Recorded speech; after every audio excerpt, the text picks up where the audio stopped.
Hi, this is Siofra Bradigan, and this is Siofra's Magic Alcove. So recently, I've had a couple of contacts from people who are going through some stuff, paranormal or whatever you want to call it, and it brought up some issues for me. So, in my response to one of my emails, the individual was talking about having what she wasn't sure whether it was a poltergeist or whether she created it and it was a thought form or whether someone sent it to her, which brought up the issue of, does it matter? Do you really need to know how it happened, who's responsible, and what's going on in order to deal with the situation? And my answer is no. You don't need to know. You can waste a lot of time, energy, and effort trying to figure it out, but the steps that you take to resolve the situation are always the same. Um, so let's dive in. The reason we talk a lot about boundaries is because boundaries, physical, emotional, mental, and spiritual boundaries, are the way that you keep yourself safe. And it's how you define yourself, how you develop safe methods for communicating with the universe and for the universe to communicate with you. You have to define what is and what isn't okay. So let's say you have some kind of crazy activity going on in your place, whether it's knocking or smells or uh, throwing objects or just a terrible feeling, whatever the manifestation might be. First off, the definition of a poltergeist is, in general, an activity that is caused by the person and what they're going through. Historically, it's been associated with teenagers going through puberty when their brain and their emotions and everything are just all over the map.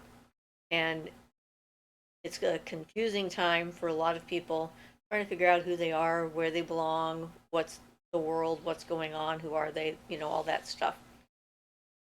And if they're in a situation where they have unresolved issues, then that excess energy of trying to repress it can manifest itself as a poltergeist activity. Okay, so that can be one cause.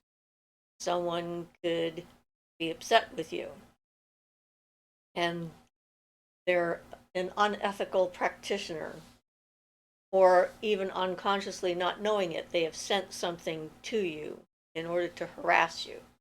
That could be another cause.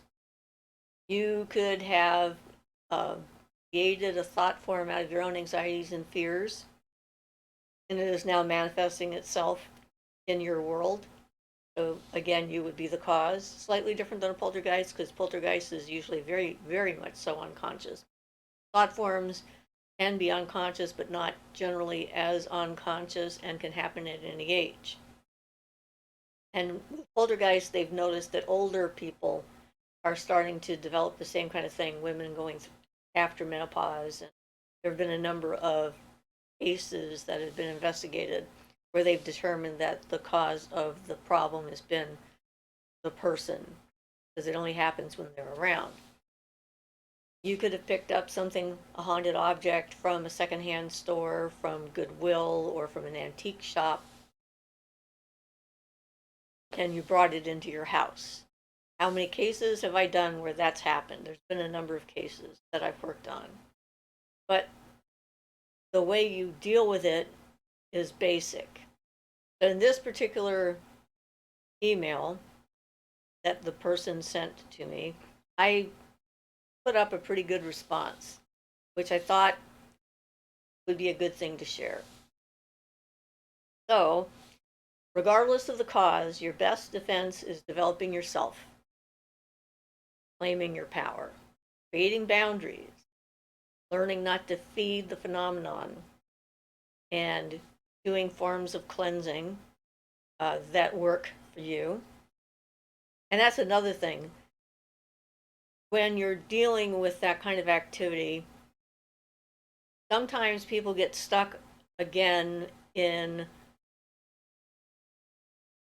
the idea that in order to cleanse a space, you have to clean the space first and make it pristine for it to work.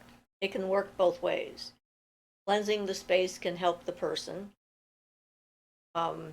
physically cleansing it, like picking things up, putting things away, having everything organized, etc. However, if there's enough of an emotional turmoil going on, doing that activity can be extremely difficult for the person who's undergoing whatever you want to call it, whether it's an attack or emotional angst or what have you. So, cleansing the psychic space, the mental space, the spiritual space, creating those boundaries can help make the person centered and grounded to the point where then they can clean up their environment. It trickles down into this reality. And that's how psychic healing works. It's taking the approach that if you do the healing work energetically from the other planes, that will come down through the planes from the akasha, through the mental planes, through the astral plane, and into the physical plane. The other way of doing it, of course, is see the doctor, and the doctor on the physical plane finds out and identifies what's wrong, gives you medication to make it better, and it works. And then that goes up to the other planes and clears them out that way. So it goes both ways. So try not to get stuck in it having to be in a specific order. With the situation at hand, and whatever you can do, that's what you do. But when we have these well-defined or overly defined things that we tell ourselves they have to happen in a certain order, we short circuit our abilities to think on our feet and run by the seat of our pants and do what needs to be done. So that's part of this. So one of the first things I recommended to this individual was to get some stones and crystals. And so I just went through and gave her a list. Black tourmaline, because that helps to repel negative energy and entities. So whether it is just an energy that someone is creating or an entity that has invaded a home, whether they've come by the means of an object or whether they're there because someone sent them, it will help with the situation. Black spinel does the same thing. It also repels negative energy and entities. Black or rainbow obsidian helps to absorb and ground negative energy. And if you're going to use that, you need to set it up. If you're setting it up to ground out negative energy in a space, then when you place the stone, you want to visualize roots coming out of the stone going into the earth. So as the negative energy enters and is absorbed by the stone automatically dispels the energy into the ground instead of collecting it and becoming like a ball of black goo in the corner that you then have to try and figure out how to approach, pick up, take outside, cleanse, do whatever, and then put back. It's much easier when you're working with stones to set up a self-cleaning mechanism whenever possible. So that would go for the black or rainbow obsidian, or for the smoky quartz, excuse me, and or petrified wood. Same kind of thing. All of those stones will absorb and ground out negative energy, and petrified wood is a good grounding stone and can be used along with or in place of the rainbow black obsidian or the smoky quartz. A tiger eye. Tiger eye on you, next to you when you're sleeping, under your pillow, in your space. Tiger eye and labradorite as well will reflect negative energy sent to you. So you can use that again, set it up when you acquire the tiger eye and you place it in a place, you tell it what its job is. You need to instruct the universe as to what it is you want this specific stone to do. So you tell it that its job is to send any negative energy that's sent to you back to where it came from. And same with the labradorite. You want to send it back to where it came from. And I've used labradorite as a way of also programming an energy shield around my living space. I can use it when I go to a hotel, for example, which is very helpful.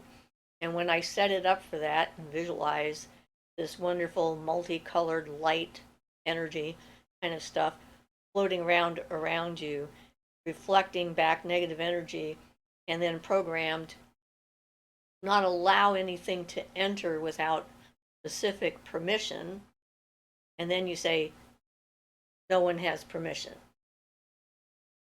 Don't want any spirit beings to come walking through that energetic barrier. You have to say that or visualize it or whatever. And that can really help to keep things out while you're sleeping. And also getting some selenite.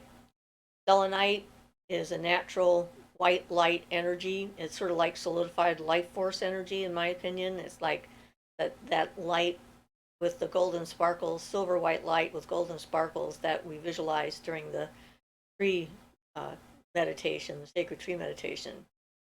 And it's sort of a solidified form in physical reality of that. And it has some added benefits. It never needs to be cleansed. It will cleanse any stones that you put near it, so you never have to run outside in the middle of the night to put your stones out under the moon. And make sure you get up before the sun comes out so that they're not ruined. Or put your stones out during the sun, and same thing, make sure you get them in before dark. You don't need to use any other form of cleansing if you use selenite, because it'll do it, and you don't have to worry about damaging your stones. And extra bonus with selenite, it will naturally charge the stone. So not only will it bring white light energy into your space, which negative beings don't like because it feels uncomfortable to be around, it will charge up and cleanse your stones that you've placed in your environment. So, seriously, best thing I can think of. So those would be some of the basic stones. You can get other stones to do other things, and other stones you're attracted to, and there may be ones that you can replace instead of the ones that I mentioned, but these are ones that are generally easy to find and not too expensive, not prohibitive when it comes to the expense of them. Next thing, if you're really worried that other people's influences are coming in and are interfering with what you're doing, is to buy some of those small craft mirrors, little inch ones. They don't have to be fancy.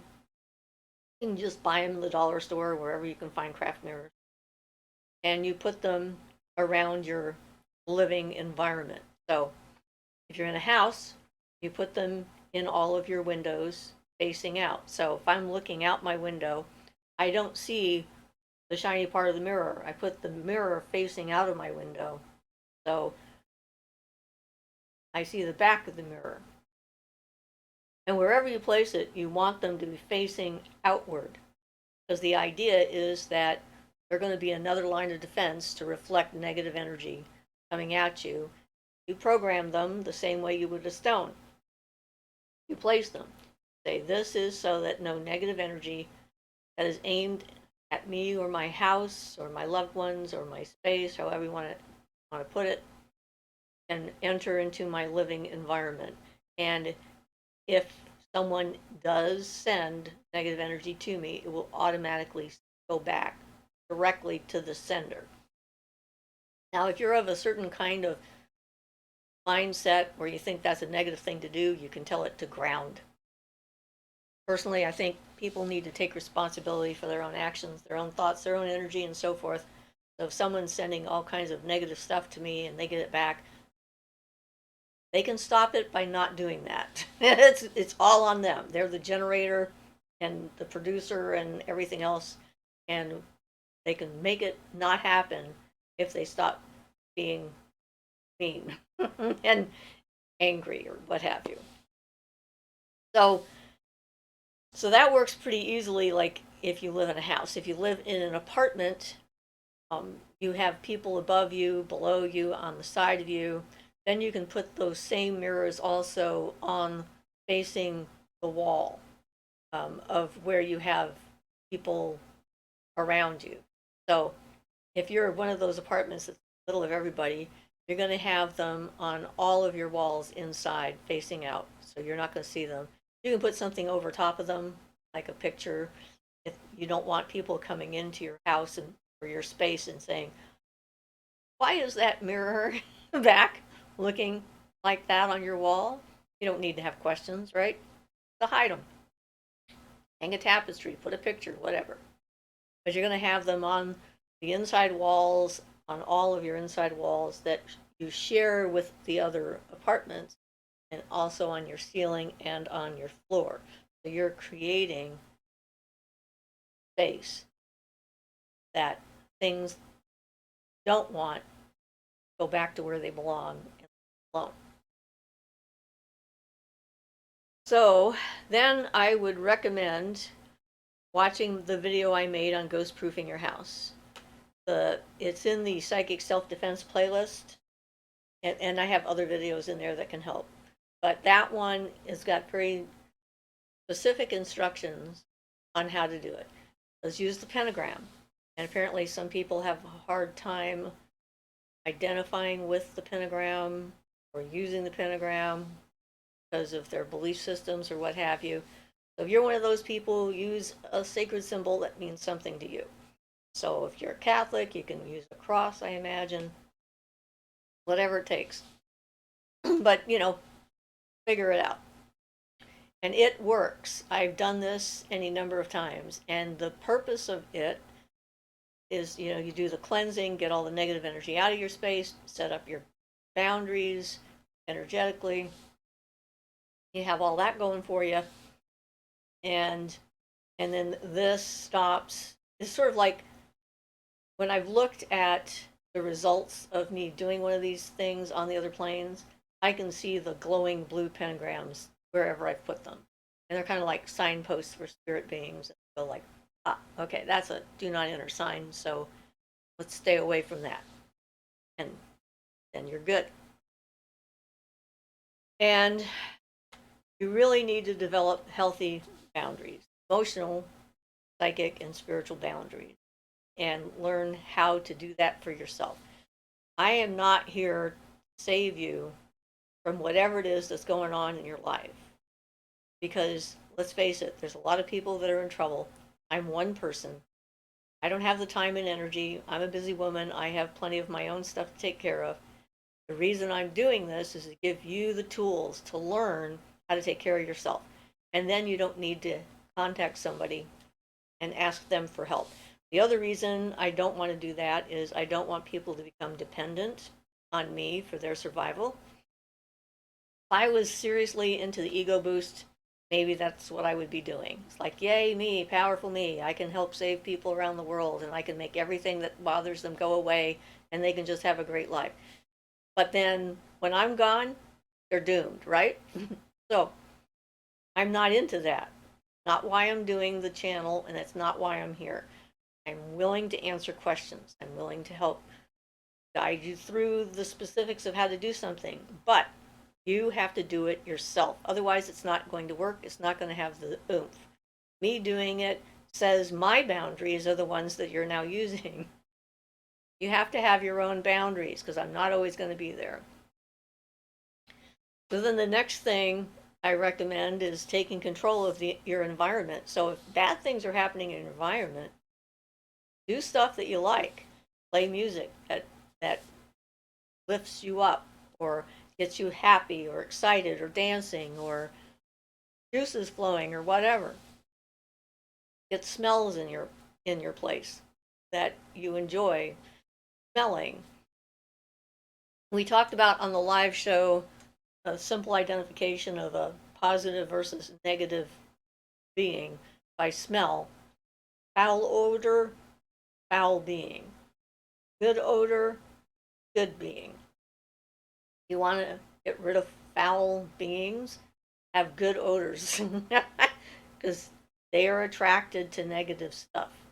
It's like that's why flies are attracted to things that are decomposing. It's their job. That's what they do. they feed off of it, and then they turn it into mush or whatever, and eventually it becomes something that something can use positively. But during the process, it's kind of icky. So you don't want to be the open wound that the universe is trying to decompose. You want to heal yourself from within and stop that from happening so you don't have to deal with it. And, just you can cook foods that you love the smell of. A lot of times I recommend things like applesauce or apples and cinnamon on the stove. You can use bay leaves, put them in a boiling, pot of boiling water, do them. Any fragrant plant material, mint, whatever you've got and whatever you like. Roses, rose petals, simmering, potpourri, what have you. Hopefully something that other people aren't going to be allergic to. But then again, some of them might be allergic to it for different reasons than, just straight allergies. So spending time outside, getting in touch with nature, and try to consider the fact that the way you believe and what you say matters. So if you say something like, I know that I've been destroyed or I'm damaged, that I'm being attacked, I know I can't stop this, I have no power. These are powerful and dangerous things to say. Once you have clarified your situation with language that has no wiggle room, you have told yourself, your subconscious, the spirit world, the universe, or whatever, that this is your reality and that's the way it is. So really think about your beliefs. Think about how you speak to yourself. Think about what you say about things. Because it's like,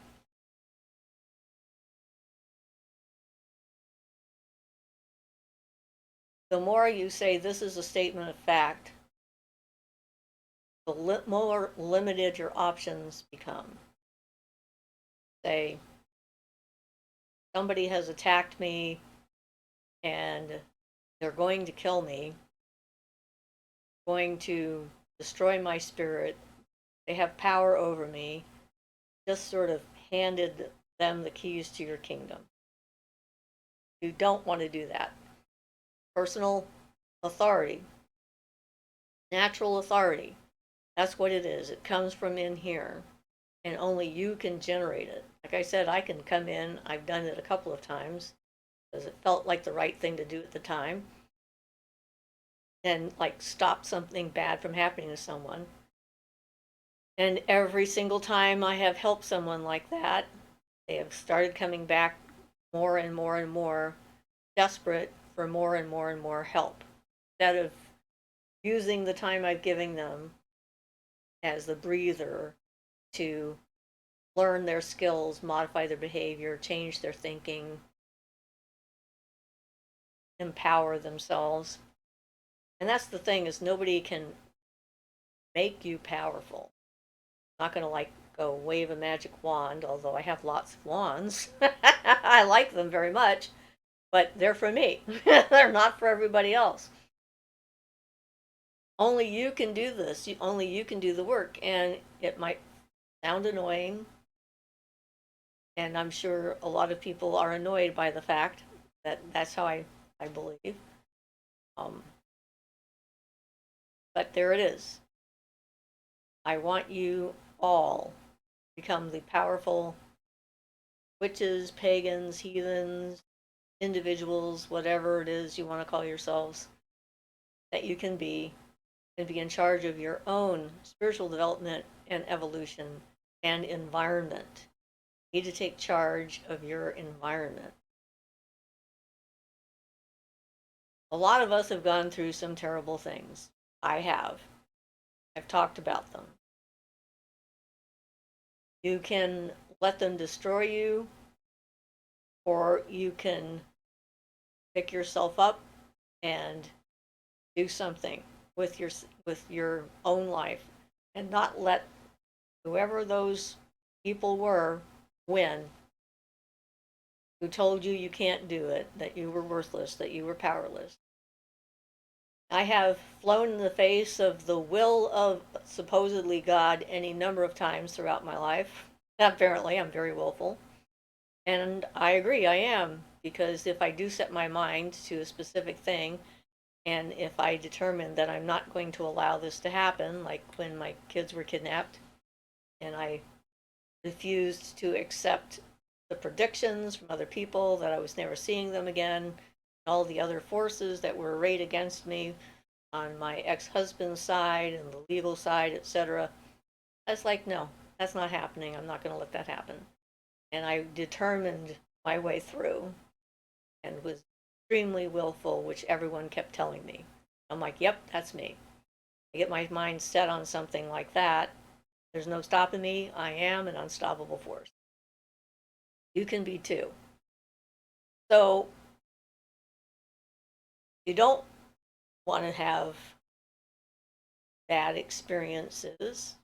Take charge of your existence. And it doesn't mean that nothing bad will ever happen to you. There's difficulties. The universe is just set up for that. The world is set up for that. You have to deal with other people. They're set up for that. But you can learn how to navigate through the morass of stupidity that you find yourself mired in and find a path through that works for you so that you can become the person you want to be and have the relationship with yourself and the universe that you deserve to have. Yeah, I'm not sure if there's anything else that can be said about it at this point, but just want to reiterate, I do Reiki. I am perfectly okay with adding my healing energy to other people. You can contact me for that. Reiki is for healing, though. It's not a spell. It's a very specific kind of healing work. I do distant Reiki. That I don't have a problem with. I will spend 30 minutes total focus and concentration on one person, sending them healing energy. And then, of course, it's up to them to use it. There's still that, free will there, or not. Um, and for that, I work by donation. So if you want to have a distance Reiki session, you get a hold of me, set up a time. I have specific requirements. I'm learning how to set boundaries with those. I need to know your actual name. I need a picture. And I need your location.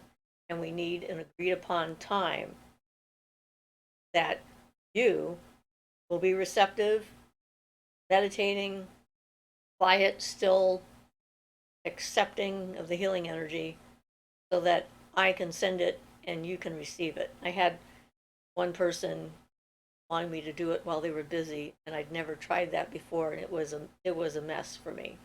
I had a very negative reaction to the whole thing because the healing energy I was sending kept coming and hitting me in the head. It was not fun, and to say the least. So